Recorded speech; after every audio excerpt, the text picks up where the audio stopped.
back with us at the sweltering Hungaroring. Confirmation of how they finished after 77 absolutely grueling laps. Mika Häkkinen, the winner here today for the second year running. He now leads the World Championship standings and is in shape to do what Fangio did back in the 50s, namely win 3 world titles in a row.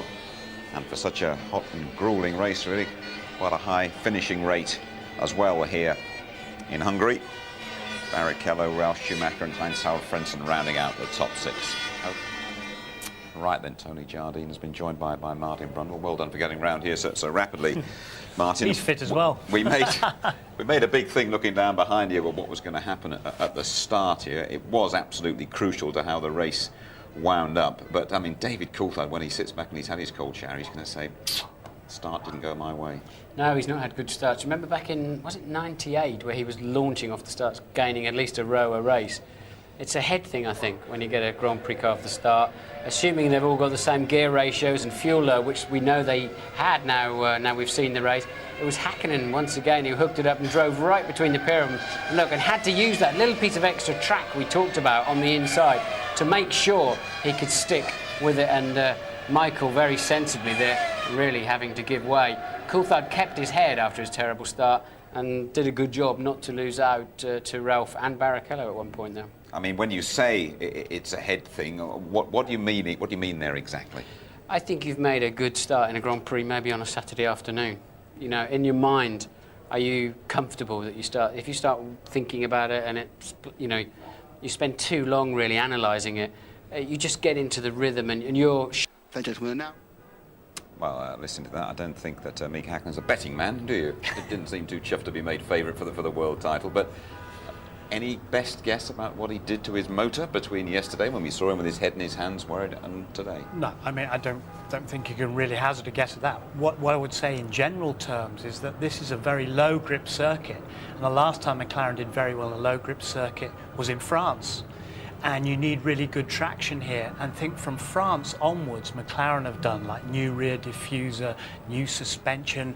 Mercedes, Ilmor have worked really hard on the mapping of the engine. I mean, so fuel efficient. And for Häkkinen to go like, he must have had a hot water bottle in his overalls full of fuel or something, I thought at one stage. But, you know, it's just that overall package. Ferrari have done a lot of work as well, but they're stalling on Schumacher there. God, we're behind them again. He needed to win here. We're going to these fast circuits now where McLaren and Mercedes could have an edge. Absolutely. Let's, well, Mika Häkkinen a little bit sort of hedging his bets as to whether he is a favourite, but with 5 to go, this is how things look now. And I think just looking at that, Martin, you've put a line through Rubens Barrichello's challenge now. I think we were probably clutching at straws anyway, really, there, I think it's then there were 3, really, after today, because he was a long way behind the pace.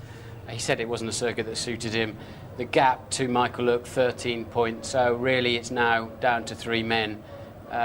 Unless, as I said in the commentary, something very bizarre happens in the next few races and Michael doesn't score any points, I think he will now have to fall into line and support Michael. And of course Coulthard will have to stay pretty close to Häkkinen to make sure he's not having to play that role again in the last race or 2. All along, Michael Schumacher has said that Mika Häkkinen, the world champion, is his main challenger. Are you now starting to see it that way as well? I think Mika didn't know what to say to answer that question. But the whole season has ebbed and flowed. I mean, after 4 races, you wouldn't have given anybody a prayer other than Michael Schumacher to have this championship sewn up by this race, for example.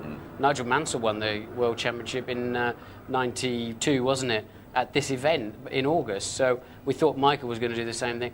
I don't think it, you know, the pattern is, though, as I said, Mika Häkkinen, 32 points out of a possible 40 in the last 4 Grand Prix. That's ominous, isn't it? It's ominous. It's a terrific performance from McLaren. Ron Dennis, the McLaren team boss. Goodness me, what a day they have had here today. Here he is chatting to James. Well done, Ron. You're now leading both championships. I bet that feels pretty sweet. It'll feel better in the morning. Mika found some amazing speed today. He drove very well. I mean, we were able to control the race. And we're a bit disappointed we didn't come first and second. I think we could have done it, but first and third's pretty good. Why is that though, Ron? Because DC just didn't. He looked to me as though he could have gone a bit longer in the race. You know, it wasn't a perfect race. Close to perfect, but not perfect. But championship's still wide open. It's nice to go away from here leading both championships, but it's a long way to go. Well done. Thank you. Long way to go. It's going to be very exciting. We'll look more at David Coulthard in a couple of minutes' time. But Jenson Button had another impressive performance here today. But there was one incident when Fisichella spun right in front of him, Tony, and he did very, very well to stay in the race, didn't he? Yeah, he did. It was coming out of turn one. You see, Fisichella was already wide there, and he was having brake balance problems. And there's Button very, very nearly collected him there. But at the same time, Eddie Irvine just slipped through and took the 7th place, which they were all fighting for at that moment. We thought actually the Jaguar would go a little bit better, but there was damage done to the Benetton, and Fisichella was in and out of the pits after that and eventually retired. We were having a little giggle before the race, Tony, weren't we, when Rubens Barrichello was saying, I'm not quite sure what's going to happen if Michael's behind me and I'm leading. And I think right behind us here, wasn't it? Yeah. We had a little indication as if anybody had any doubts. Yeah, I mean, OK, although they were on different strategies and Schumacher had already been into the pits, if it was drivers that were fighting for position, the driver in Barrichello's case there would have been going like crazy until his pit stop in the next 2 laps or whatever it was. Probably the radio was blasting away, so let him through, because, you know, he was back in 5th place at that time, Schumacher, and he needed to get on and up. He's the number one, there's no question or doubt about it. Doesn't matter what De Montezemolo says. Well, let's get the Ferrari viewpoint, shall we? Ross Brawn, the man who does so much for them, backstage, here he is, chatting to James. Bad luck, Ross. Guess it wasn't really your day today. Are you surprised by the speed of Hakkinen? A little bit, yes. Yeah, I mean, at the beginning, but Michael was being very cautious with the tyres. Obviously, we had a bad experience at Magny-Cours. And with it being so hot today, we didn't want to get the tyres too hot. So we were being fairly cautious. I spoke to him in the first stint, and he was happy with the car. And once it became clear it would be difficult to beat Mika, the focus then was to stay in front of David, which we did. Got out of jail though with Coulthard on the pit stops, because he could certainly have, if he'd run a bit longer, he would have nicked it 2nd place, wouldn't he? Well, we could have gone a bit longer, but obviously all that traffic coming up, we didn't see how we could do it, and we were worried Coulthard would jump in the pits. So I think we did the right thing. How are you going to get the lead back, Ross? Go first. It's fair to say the quality of the work in the pits was quite outstanding today, but I want to talk to you, particularly from a driver's perspective, about Marc Genet holding up David Coulthard, and you never know, it could even have cost McLaren the 1-2 here. Yeah, I think this blue flag waving system, you're allowed to pass 5 of them, then you get a stop-go penalty. Genet was on an in-lap. He held Coulthard up earlier in the race. Whether it's just coincidence or what, I don't know.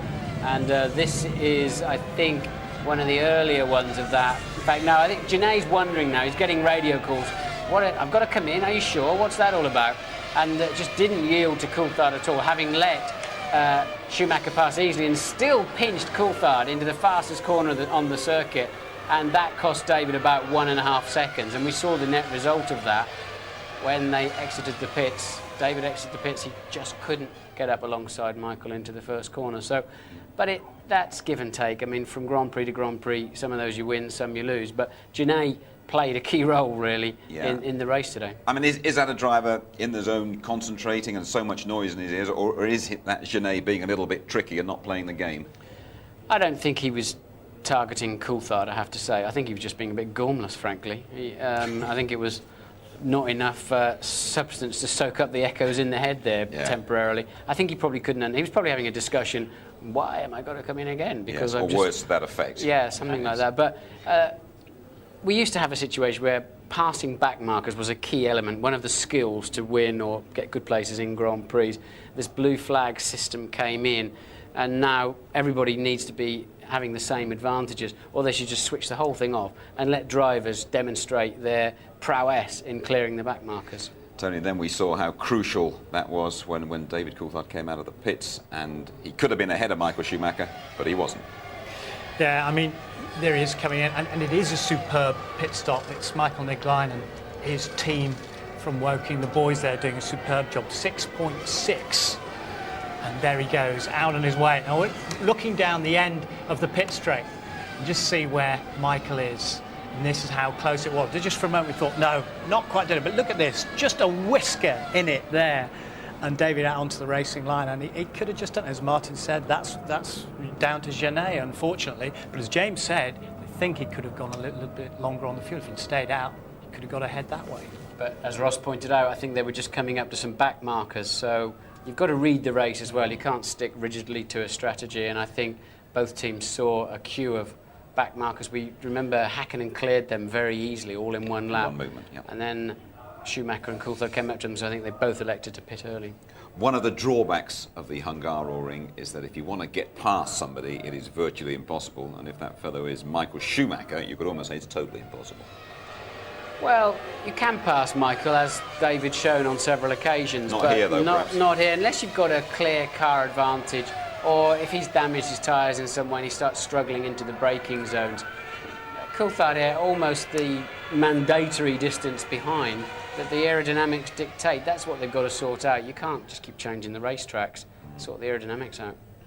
But I mean, what you said in the commentary, you were looking for places where perhaps Coulthard could have done it. I mean, was there anywhere where you thought he had a chance there, or perhaps he'd have nicked it there, or was it just no way? I think, as I said, Coulthard had a car that was a little bit faster, but not significantly enough in any one particular element, traction, braking, turn in, or anything that was going to put him in a position to have a go, and anything was just going to be a crazy big slide up the inside. But even then he didn't get a sniff of that, and it didn't surprise me at all. Michael's car was working well enough to keep David at bay, but I have to say the driving today has been brilliant.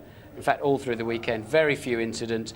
I thought in the first corner there was supreme skill, and we had a lot of fuss about unfair driving, but today Michael yielded to Hakkinen and gave him just enough space. And Coulthard right in the middle there between Ralph and Barrichello. Supreme driving all the way through the field today, and the pit stops were brilliant. They were. Tony, what have you made of the way that the world champion Mika Hakkinen has returned to form in the last few races? Well, it coincides with what he did this time last year, because he'd had 5 very bad races and he just recovered from the big crash at Hockenheim as well. He came back here and restored all his confidence. What I see now is the 2 championship battles that he's gone through. Incredible hard work is all that he's learned and soaked up through those 2 years. It's now coming menacingly into practice now for Ferrari, who must be scratching their heads as well. And he's the sort of dark horse that's come through now and has become the championship favourite, whether he acknowledges it or not. Yeah. A superb performance from all round, and it's a great team performance from McLaren, especially on the technical side as well. I think, Martin, you mentioned all the Jaguar top brass are here. Johnny Herbert is coming to the end of his Jaguar career, as we know, and a little spin for him at the end that, well, it sums him up really, doesn't it? Or sums the way things have gone for him. Yes, but later on we saw Johnny spin again with an intermittent engine, and this could almost have been the same thing, although Villeneuve, I think, did surprise him there. I think Johnny's on a ramp down now to the end of his Grand Prix career. I don't think the arrows touched him. I'm pretty certain it didn't. In fact, I'm sure it didn't now, watching it again. Johnny had an engine that was misfiring, and if it suddenly cuts on you at a crucial time, locks the rear wheel slightly, and around you go. Let's have a word, shall we, with Jenson Button. Another fine performance from the 20-year-old British driver at the Hungaroring. Jenson, a tough race for you? A bit disappointing, really, because I was in 7th position behind Frentzen. We had a chance of getting some points, and car was working well. I think we didn't have the best traffic in the world, I think, but that was a problem for everyone. And then about halfway through, on about the 30th lap, I think it was, 35th lap, just after my first pit stop, I had a problem with the throttle. Every time I went on the throttle, it wasn't full throttle. I don't know if you saw on the speed traps, but it's about 22 k's down or something. So that's why I slowed down towards the last half of the race, and Irvine and Trulli were able to get past. How aware were you of them catching up and pushing up behind you? Obviously a lot, because the team were telling me, and it says on the pit board, but I couldn't do anything. I was pushing as hard as I could. There you go. It must be a bit frustrating sitting there just waiting for them to go by. Yeah, very frustrating, seeing when the car was working well as well. So, but there you go. Benetton bound, Jenson Button. Sum it all up for us both, could you? You first, Tony. Well, I think in Ferrari's case, they'll be examining really all the aerodynamics, all the mechanics. Whether they were getting their tyres working properly is another issue for them. But the big issue, the big picture is, will that Ferrari jinx come and strike again? You know, will they be the bridesmaid yet again? Who knows? They're falling behind. Hackinen's engineer's briefcase will be very heavy on the way home tonight. It'll be full of paperwork, and he's got to write it all up tomorrow in a report that will go into the system. They've just been tweaking that car, not even tweaking it actually, major changes, and they hit the sweet spot, and didn't he drive it brilliantly? Right, thanks very much. Before our highlights tonight, the Charity Shield, Chelsea-Manchester United, 10:45. That is followed by the highlights, and that highlight show repeated on ITV2 on Monday. And next, Top speed, we go to Spa. Qualifying 11:30, the race live 12:15 on Sunday, highlights 11:25. When the temperatures soar, look no further than the Iceman. The Finnish fans will have a ball in Budapest tonight. Bye-bye.